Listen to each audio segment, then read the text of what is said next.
نعت بك لشکر نعت بك لشکر.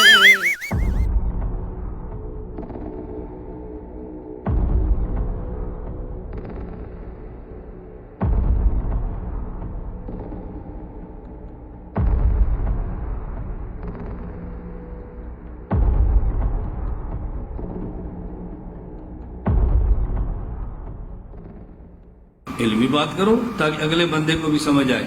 میں خیر عرض کرتا خاتم النبیین. ایک جو اہم شبہ جس کو میں نے چھیڑنا ہے نا وہ بڑا اہم ہے. وہ کیا؟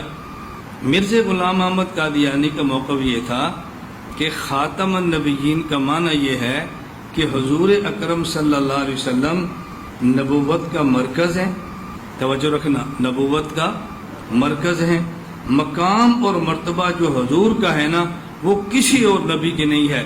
یہ ایسے ہی ہے جیسے کہتے ہیں فلاں بندہ خاتم المحدثین ہے، فلاں بندہ خاتم المفسرین ہے، فلاں بندہ خاتم المقررین ہے.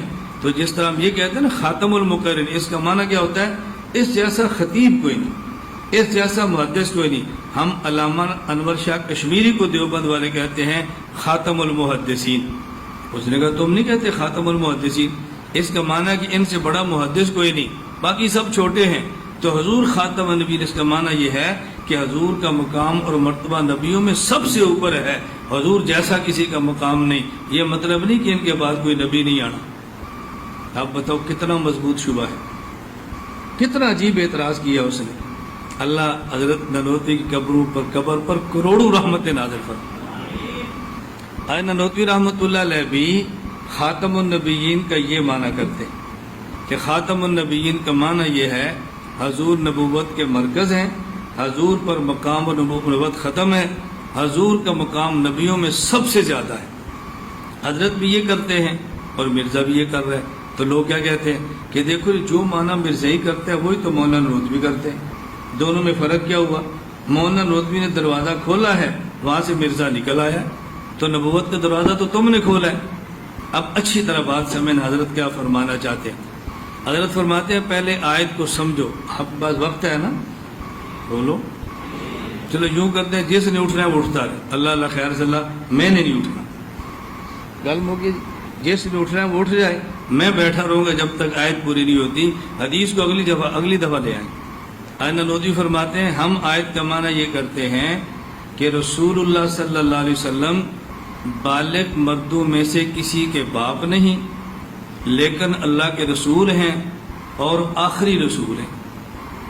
ہم معنی کرتے ہیں خاتم النبیین کا کہ آخری رسول ہیں. اور فرماتے ہیں یہ معنی عوام کرے تو کرے، یہ معنی علماء کرے تو زیب نہیں دیتا. کیوں؟ فرمایا اس پہ دو اشکال ہیں. پہلا اشکال یہ ہے کہ یہ جو لاکنہ ہے اس کا معنی کیا ہے؟ عربی زبان میں لاکن کیوں آتا ہے؟ لاکن سے ایک کلام پہلے ہے اور ایک کلام بعد میں ہے.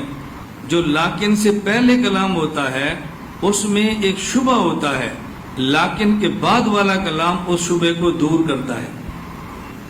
اس شبہ کو آپ نے کہا ما کان محمد ابا احد من رجالکم، حضور صلی اللہ علیہ وسلم کا کوئی بچہ بالغ نہیں ہوا، نابالغ تھے اور فوت ہو گئے. حضور کسی بالغ بچے کے باپ نہیں ہیں لیکن اللہ کے رسول ہیں. بتاؤ وہ کون سا شبہ ہے جو لیکن نے دور کیا ہے؟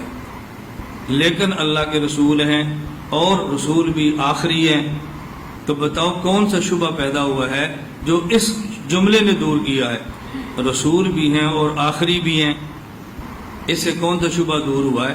تو لیکن کا فائدہ پھر کیا ہوگا؟ نمبر 2، فرمایا کہ یہ آیت اللہ پاک نے نازل فرمائی ہے اپنے نبی کی مدح بیان کرنے کے لیے. اور مدح میں کیا فرمایا؟ محمد صلی اللہ علیہ وسلم آخری نبی ہیں. آخری ہونا تو مدح ہوتا ہی نہیں، آخری ہونا تو مدح ہوتا ہی نہیں. ابو بکر صدیق خلفۂ راشدین میں پہلے خلیفہ ہیں اور حضرت علی بولو آخری خلیفہ ہیں. افضل کون ہے؟ کہو نا علی المرتضیٰ، وہ خاتم الخلفاء راشدین ہے. کہو نا. اب سمجھ آ گئی؟ حضرت سمجھانے کے لیے فرماتے ہیں شیخ عبد القادر جیلانی پہلے ولی ہیں اور یہ ہمارے شیخ آخری ولی ہیں، افضل کون ہے؟ بولو کون ہے؟ ہمارے پیر صاحب چونکہ آخری ہیں۔ بھائی یہ مدینہ العلم میں 10 صفحے ہیں، یہ صفحے اول کا نمازی ہے، وہ صفحے آخر کا نمازی ہے، افضل کون ہے؟ تو پھر اس میں حضور کی فضیلت کیا ہوگی کہ آپ آخری نبی ہیں؟ اب بتاؤ، مولانا مودودی کا اشکال سمجھو۔